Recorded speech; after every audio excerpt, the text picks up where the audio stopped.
પોલો forest તો મફતમાં પણ ન જવાય, ત્યાં કંઈ છે જ નહીં, ખોટો ટાઈમ વેસ્ટ થાય છે. આવું તમને પણ ઘણા લોકો કહેતા હશે, પણ શું ખરેખર પોલો ફોરેસ્ટ જવાય કે નહીં? ત્યાં આખરે છે શું? આ બધું જાણીશું આજના વિડીયોમાં અને કરીશું પોલો ફોરેસ્ટમાં ટ્રેકિંગ, ઉપરાંત એક ખૂબસૂરત રિસોર્ટમાં જમીશું, સ્વિમિંગ પુલમાં નાહીશું અને એડવેન્ચર એક્ટિવિટી પણ કરીશું. નમસ્કાર દોસ્તો, આજે હું તમને ફેરવીશ પોલો ફોરેસ્ટ. અહીંયાનો ટ્રેક ખૂબ જ પોપ્યુલર છે, તો એ ટ્રેકિંગ પણ આપણે કરીશું, સાથે જાણીશું કે અહીંયા કેવી રીતે પહોંચી શકાય અને અહીંયા બીજા જોવાલાયક કયા કયા સ્થળો છે, ઉપરાંત તમારો કેટલો ખર્ચ થશે અહીંયા આવવામાં. તો ચાલો ફરીએ પોલો ફોરેસ્ટ. તો આજે એક ટૂરની એસી બસમાં બેસી હું નીકળ્યો છું અમદાવાદથી વાયા હિંમતનગર અને ઈડર થઈ સાબરકાંઠા જિલ્લામાં આવેલા પોલો ફોરેસ્ટ જવા. અમદાવાદથી પોલો ફોરેસ્ટનું અંતર છે 150 કિલોમીટર. પોલો ફોરેસ્ટ પહોંચતા અમને 3 થી 3.5 કલાકનો સમય થયો. વહેલી સવારે નીકળ્યા હોવાથી બધાને ખૂબ ભૂખ લાગી હતી, જેથી સૌપ્રથમ અમે પહોંચ્યા એક ખાસ રિસોર્ટમાં, જ્યાં અમારા માટે રેડી જ હતો બ્રેકફાસ્ટ. ગરમા ગરમ પૌવા, આલુ પરોઠા, દહીં અને ચા, આ બધું ખાવાની મજા આવી ગઈ.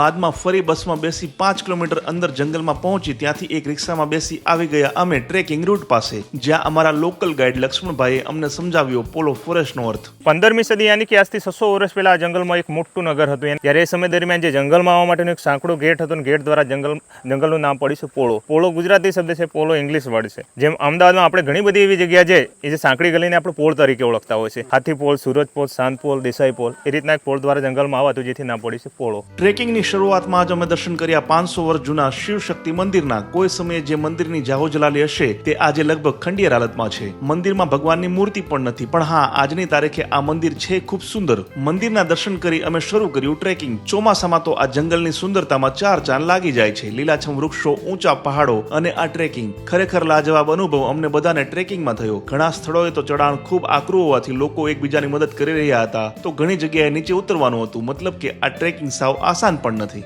હવે ઘણા બધા લોકો એવું વિચારતા હશે કે ભાઈ પોલો ફોરેસ્ટનું જે આ ટ્રેકિંગ છે એ ખતરનાક છે કે નહીં. તો એટલું બધું ખતરનાક ના કહી શકાય, પણ આ મેઇન જે છે એ ચોમાસાના કારણે પથ્થરો અને જમીન એકદમ ભેજવાળી હોય છે, એટલે લપસવાનો ડર રહે છે. ઉપરાંત મોટા મોટા પથ્થરો પણ ઘણી બધી જગ્યાએ તમને જોવા મળે છે. તમે જુઓ કે હું મેઇન જે મારું કોન્સન્ટ્રેશન છે એ માત્ર ને માત્ર પગ ઉપર જ છે. શૂઝ પહેરીને આવજો. હું આજે સ્લીપર પહેરીને આવ્યો છું, મારી ભૂલ છે. શૂઝ પહેરીને આવશો તો તમને ટ્રેકિંગમાં મજા આવશે. બાકી માહોલ જો તમે જે લોકો ખરેખર ટ્રેકિંગ કરતા હોય ને ભાઈ, એને એક વખત ચોક્કસપણે પોલો ફોરેસ્ટ આવવું જોઈએ.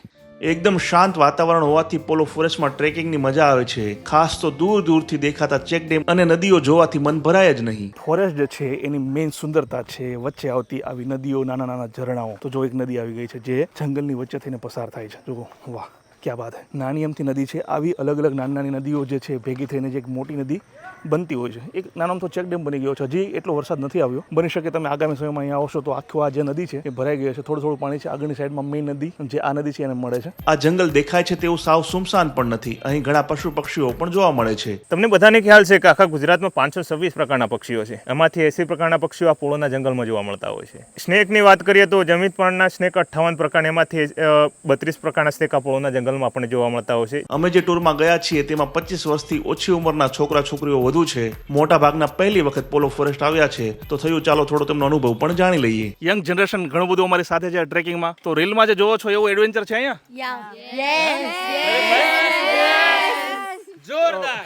મને લાગે છે મોટા ભાગના પહેલી વખત જ અહીંયા આવે છે, બરાબર ને? જે તમે ઇમેજિનેશન કરી હતી એ મુજબનું છે અહીંયા. ખાસ કરીને મને લાગે છે નેચરથી આપણે અલગ થતા જઈએ છીએ, તો જો તમારે નેચરની નજીક આવવું હોય તો એક દિવસ તો તમારે ચોક્કસપણે પોલો ફોરેસ્ટમાં પસાર કરવો જ જોઈએ. અને જે યંગ જનરેશનના ચહેરા જે છે એના ઉપરથી આપણે ખબર પડી કે આ લોકોને મજા આવી રહી છે. અત્યાર સુધી મને જે ટ્રેકિંગ આસાન લાગતું હતું તે હવે ડિફિકલ્ટ થઈ રહ્યું હતું. એક જગ્યાએ તો ટ્રેક એકદમ ઉપર તરફ હતો. જો થોડી પણ ભૂલ કરો તો કાં તો લપસો અથવા નીચે પડો. લોકો સાવચેતીથી આગળ વધી રહ્યા હતા. તમને આશ્ચર્ય થશે કે અમારી સાથે 78 વર્ષના એક બા પણ હતા. તેઓ પણ અમારી સાથે આ ટ્રેકિંગ કરી રહ્યા હતા. જ્યાં જરૂર પડે ત્યાં લોકો તેમનો હાથ પકડી તેમની મદદ કરી રહ્યા હતા, પણ તેમનો ઉત્સાહ જોવા જેવો હતો. તો દોસ્તો, આપણે ફાઇનલી પહોંચી ગયા છીએ ટ્રેકિંગના એન્ડિંગ પોઈન્ટ પર. આખો ટ્રેક કરતા આપણને લગભગ 45 મિનિટ જેટલો સમય થયો છે. વચ્ચે 2-3 જગ્યાએ આપણે ઊભા પણ હતા થોડો સમય આરામ કરવા માટે, 1-2 જગ્યાએ ફોટોગ્રાફી માટે. તો ટોટલ જો તમે ફિઝિકલી ફિટ છો અથવા તો તમારી ઉંમર મારા જેટલી છે 35-40 ની આસપાસ, તો પણ તમે લગભગ 45 મિનિટની અંદર આ ટ્રેક જે છે પૂરો કરી શકો છો.